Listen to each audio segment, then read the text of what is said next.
आपण ସମସ୍ତଙ୍କୁ ମୋ ତରଫରୁ ନମସ୍କାର। ଆଜିର କାହାଣୀଟି ହେଲା ଆତ୍ମସମ୍ମାନ ବଡ଼ ନା ପ୍ରେମ ବଡ଼। କାହାଣୀଟିକୁ ଭଲ ଲାଗୁଥିଲେ ନିଶ୍ଚିନ୍ତ କମେଣ୍ଟ କରିବେ। ବାଦଲ ଆଉ ବର୍ଷା ପିଲାଦିନେ ଗୋଟେ ସ୍କୁଲରେ ପାଠ ପଢ଼ିଥିଲେ ଆଉ ତାଙ୍କର ଭଲ ପାଇବା ସେହି ପିଲାଦିନରୁ ଥିଲା। ବର୍ଷାକୁ ବରକୋଳି ବହୁତ ପସନ୍ଦ। ସେ ସ୍କୁଲର ପଛରେ ବରକୋଳି ଗଛରୁ କୋଳି ଝଡ଼େଇ ପାରେନି। ସବୁବେଳେ ସେ ବାଦଲକୁ ଡାକେ। ବାଦଲ ବି ସେ କଣ୍ଟା ଗଛରେ ଉପରକୁ ଚଢ଼ି ବର୍ଷା ପାଇଁ କୋଳି ଆଣିଦିଏ। ହେଲେ ସେମାନଙ୍କ ଅଜାଣତରେ ଦୁହେଁ ଦୁହିଁଙ୍କୁ ଭଲ ପାଇଯାଇଛନ୍ତି। ଦଶମ ପରୀକ୍ଷା ସରିଲା ପରେ ବାଦଲ ବର୍ଷାକୁ ପଚାରିଲା, ତୁ ଆଗକୁ ସହରରେ ପଢ଼ିବୁ? ବର୍ଷା କହିଲା, ହଁ। ଆଉ ତୁ? ବାଦଲ କହିଲା, ଘରେ ପଇସା ନାହିଁ, ବାପା ମନା କରୁଛନ୍ତି। ମୋ କଥା ଛାଡ଼, ତୁ କୋଉ କଲେଜରେ ପଢ଼ିବୁ? ବର୍ଷା କହିଲା, ମୁଁ ଭୁବନେଶ୍ୱରରେ ରହି ପଢ଼ିବି। ବାଦଲ କହିଲା, ସେଠି ତୁମର କେହି ବନ୍ଧୁବାନ୍ଧବ ଅଛନ୍ତି କି? ବର୍ଷା କହିଲା, ନା, ହଷ୍ଟେଲରେ ରହି ପଢ଼ିବି। ବାଦଲ କହିଲା, ତୁ ଆମ କଲେଜରେ ପଢ଼ୁନୁ? ବର୍ଷା କହିଲା, ନା, କ'ଣ ପାଇଁ? ବାଦଲ କହିଲା, ତୁ ଏକା ହେଇଯିବୁ। ତୋର ଅସୁବିଧା ହେଲେ ତୁ ତ କାହାକୁ କିଛି କହିବୁନି, ଖାଲି କାନ୍ଦିବୁ। ବର୍ଷା କହିଲା, ନା, କାନ୍ଦିବିନି, ଖାଲି ତୋ କଥା ମନେ ପଡ଼ିବ। ବାଦଲ ମନ ଦୁଃଖରେ କହିଲା, ତୁ ସତରେ ପଳେଇବୁ ନା? ବର୍ଷା କହିଲା, ଏମିତି କ'ଣ କହୁଛୁ? ମୁଁ ଛୁଟି ଦିନରେ ଆସିବି। କିଛି ଦିନ ପରେ ବର୍ଷା ଭୁବନେଶ୍ୱର ପଳେଇଲା। ଦୁଇଜଣ ଦୁହେଁ ଦୁହିଁଙ୍କୁ ବହୁତ ମନେ ପକେଇଲେ। ବାଦଲ ତା ବିନା ଆଉ ରହିପାରିଲାନି। ସେ ବାପାଙ୍କୁ କହିଲା, ବାପା, ମୁଁ ଭୁବନେଶ୍ୱରରେ କାମ ବୁଝିଛି, ସେଠିକି ଯାଇ ରୋଜଗାର କରିବି। ତା ବାପା ବି ଆଉ ଖଟି ପାରୁନଥିଲା, ସେଥିପାଇଁ ରାଜି ହେଇଗଲା। ବାଦଲ ସକାଳୁ ସକାଳୁ ବରକୋଳି ଗଛକୁ ଯାଇ କୋଳି ବିଛେଇ ଆଣିଲା ଆଉ ଭୁବନେଶ୍ୱର ଚାଲିଗଲା। ସେଠି ପହଞ୍ଚି ବାଦଲ ଭାବିଲା, ଏ ଭାଇ, ଏତେ ବଡ଼ ସହର, କୋଉଠି ସେ ପାଗଳୀ ପଢ଼ୁଛି? ଖୋଜିବି କେମିତି? ତାର କଲେଜ ନାଁଟା ମନେ ଥିଲା। ଲୋକଙ୍କୁ ପଚାରି ପଚାରି କଲେଜ ହଷ୍ଟେଲ ପର୍ଯ୍ୟନ୍ତ ପଳେଇ ଆସିଲା। ହେଲେ ସେତେବେଳେ ରାତି 10। ସେ ହଷ୍ଟେଲର କର୍ମଚାରୀଙ୍କୁ ବର୍ଷା ସହ ଦେଖା କରିବା ପାଇଁ କହିଲା। ହେଲେ ରାତିରେ ଦେଖା କରିବା ମନା ବୋଲି ସେ କହିଲେ। ବାଦଲ ମନ ବହୁତ ଦୁଃଖ ହେଲା। ତଥାପି ସେ ତା ବର୍ଷାକୁ ଦେଖିବ ବୋଲି ସେଇ ଶୀତକାକର ଗେଟ୍ ପାଖରେ ଟିକେ ଶୋଇପଡ଼ିଲା। ସକାଳ ହେଲା। ସେ କର୍ମଚାରୀକୁ ପୁଣି ଥରେ କହିଲା, ଏଥର କିନ୍ତୁ ବର୍ଷା ସହ ଦେଖା ହେଇଗଲା। ବର୍ଷା କହିଲା, ତୁ କେତେବେଳେ ଆସିଲୁ? ବାଦଲ କହିଲା, ଏବେ ଆସି ପହଞ୍ଚିଲି, ତତେ ଛାଡ଼ି ରହିପାରିଲିନି। ଏଇ ଦେଖ, ତୋ ପାଇଁ କ'ଣ ଆଣିଛି। ବର୍ଷା କହିଲା, ମୋ ପସନ୍ଦର କୋଳି। ମତେ ମୋ ଗାଁ କଥା ମନେ ପଡ଼ୁଛି। ବାଦଲ କହିଲା, ତୁ ଆସୁନୁ ମୋ ସହ। ବର୍ଷା କହିଲା, ରହ, ପରୀକ୍ଷାଟା ସରିଯାଉ। ବାଦଲ କହିଲା, ମୁଁ କିନ୍ତୁ ଯିବିନି, ତୁ ଯେବେ ଯିବୁ ମୁଁ ଯିବି। ବର୍ଷା କହିଲା, ତୁ ଏଠି କ'ଣ କରିବୁ? ବାଦଲ କହିଲା, ଆମ ଗାଁ ରଘୁ ମଉସା ଏଠି ଢାବା ଖୋଲିଛନ୍ତି, ମୁଁ ସେଇଠି ରହି କାମ କରିବି।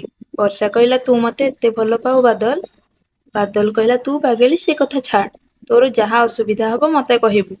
ଲୁଚି ଲୁଚି ବସି କାନ୍ଦିବୁନି। କିଛି ଦିନ ପରେ ବର୍ଷାର ଜନ୍ମଦିନ ଥିଲା। ତା ସାଙ୍ଗମାନେ ତାକୁ ବହୁତ ଦାମୀ ଦାମୀ ଜିନିଷ ଦେଲେ। ବାଦଲ ବି ତାକୁ ଗୋଟେ ଛୋଟ କଣ୍ଢେଇଟେ ଗିଫ୍ଟ ଦେଲା। ସେଠି ବର୍ଷାର ସାଙ୍ଗମାନେ ହସିଲେ ସେ ଗିଫ୍ଟ ଦେଖି। ବାଦଲ ସେଠୁ ମନ ଦୁଃଖରେ ଚାଲି ଆସିଲା। ସକାଳୁ ଆସି ଦେଖେ ତ ତାର ସେଇ ଛୋଟ କଣ୍ଢେଇ ଗିଫ୍ଟଟି ଡଷ୍ଟବିନରେ ପଡ଼ିଛି। ତଥାପି ତା ମନରେ ବର୍ଷା ପ୍ରତି ଟିକେ ବି ରାଗ ଆସିନଥିଲା। ମୋ ପାଗଳୀକୁ ପସନ୍ଦ ହେଲାନି ବୋଧେ। କିଛି ଦିନ ଗଲା। ବର୍ଷା ନୂଆ ନୂଆ ସାଙ୍ଗକୁ ପାଇ ଆଉ ନିଜ ଆତ୍ମସମ୍ମାନକୁ ଦେଖି ବାଦଲଠାରୁ ଧୀରେ ଧୀରେ ଦୂରେଇବାକୁ ଲାଗିଲା। ଆଉ ଦେଖା ବି ଦେଲାନି, କାହିଁକି ନା ସେ ଗୋଟେ ବଡ଼ ଲେକିଆ ପୁଅକୁ ଭଲ ପାଉଥିଲା। ବାଦଲ ବହୁତ ତାକୁ ମନେ ପକାଉଥିଲା ଆଉ ତାର ଚିନ୍ତା ରହୁଥିଲା। ସେ ଯେବେ ଜାଣିପାରିଲା କି ବର୍ଷା ଜାଣିଶୁଣି ତା ସହ ଦେଖା କରିବାକୁ ଚାହୁଁନି, ସେବେଠୁ ସେ ତା ଖୁସି ପାଇଁ ଆଉ ତା ସାମ୍ନାକୁ ଗଲାନି। ତାପରେ ବାଦଲ ରଘୁ ମଉସାର ଢାବାକୁ ବଡ଼ ହୋଟେଲରେ ପରିଣତ କରିଦେଲା। ଗୋଟେ ବର୍ଷ ପରେ ବର୍ଷାର ଜନ୍ମଦିନ ଥିଲା। ସବୁ ସାଙ୍ଗ ବି ଦାମୀ ଜିନିଷ ଦେଉଥିଲେ। ବାଦଲ ବି ତାକୁ ଗୋଟେ ଗିଫ୍ଟ ଦେଲା। ହେଲେ ବର୍ଷା ଆତ୍ମସମ୍ମାନ ଭୟରେ ବାଦଲର ଗିଫ୍ଟ ଖୋଲିଲା ନାହିଁ। ସମସ୍ତଙ୍କ ଗିଫ୍ଟ ଖୋଲା ହେଲା, ହେଲେ ବାଦଲର ଗିଫ୍ଟ ନ ଖୋଲା ହେବାରୁ ସେ ମନ ଦୁଃଖରେ ପଳେଇ ଆସିଲା। ତାର କିଛି ଦିନ ପରେ ଦିନେ ବର୍ଷା ଆଉ ତାର ବିଏଫ୍ କଲେଜରେ ବୁଲାବୁଲି କରୁଥିଲେ। ପାଖରେ ବରକୋଳି ଗଛ। ବର୍ଷା ଜିଦ୍ କଲା ବରକୋଳି ଖାଇବ ବୋଲି। ବିଏଫ୍ କହିଲା, ଏତେ କଣ୍ଟା ଏ ଗଛରେ, ତମେ ମତେ ମାରିବ ନା କ'ଣ? ବର୍ଷାର ମନ ଦୁଃଖ ହେଲା। ଏମିତି ବହୁତ କିଛି ଯାହା ବର୍ଷାକୁ ପସନ୍ଦ ଥିଲା, ହେଲେ ତା ବିଏଫ୍ର ପସନ୍ଦ ନଥିଲା। ତାପରେ ଦୁହେଁ ଗୋଟେ ହୋଟେଲକୁ ଗଲେ। ବର୍ଷାକୁ ଜଣା ନଥିଲା ସେ ହୋଟେଲର ମ୍ୟାନେଜର ବାଦଲ ଥିଲା ବୋଲି। ବାଦଲ ହଠାତ୍ ବର୍ଷାକୁ ଅନ୍ୟ ଗୋଟେ ପିଲା ସହ ଦେଖି ଆଶ୍ଚର୍ଯ୍ୟ ହେଇଗଲା। ସେ ଜାଣିପାରିଲା କି ଆଉ ତା ପାଗଳୀ ତାର ହେଇକି ନାହିଁ। ଆଉ ତାକୁ ବହୁତ କଷ୍ଟ ହେଲା। ସେଦିନ ବର୍ଷା ଘରକୁ ଯାଇ ବାଦଲ ଦେଇଥିବା ଗିଫ୍ଟକୁ ଖୋଲିବାକୁ ଗଲା। ସେ ଗିଫ୍ଟରେ ଥିଲା ହୋଟେଲର ମାଲିକାନା ପତ୍ର, ସବୁଠାରୁ ଦାମୀ ଉପହାର, ଆଉ ତା ସହ ଗୋଟେ ଚିଠି। ଚିଠିରେ ଲେଖା ଥିଲା, ପାଗେଳି, ତୁ ମୋ ସହ ଦେଖା କରୁନୁ ବୋଲି ମୋର ରାଗ ଅଭିମାନ ନାହିଁ, ହେଲେ ତତେ ଏକା ଛାଡ଼ିବାକୁ ମୋତେ ଆଉ ଠିକ୍ ଲାଗୁନି।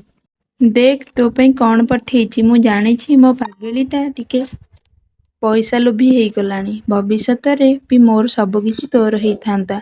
ତୋ ସାଙ୍ଗମାନଙ୍କୁ କହିଦେ ତୋ ହିରୋ ସବୁଠୁ ଦାମୀ ଉପହାର ଦେଇଛି। ଆଜି ତୋ ଜନ୍ମଦିନରେ ସବୁଠୁ ମୁଁ ବେଶୀ ଖୁସି ହେବି। ଏସବୁ ପଢ଼ି ବର୍ଷାର ଆଖିରେ ଲୁହ ଆସିଗଲା। ସେହି ସମୟରେ ବାଦଲ ଆସି ପହଞ୍ଚିଲା।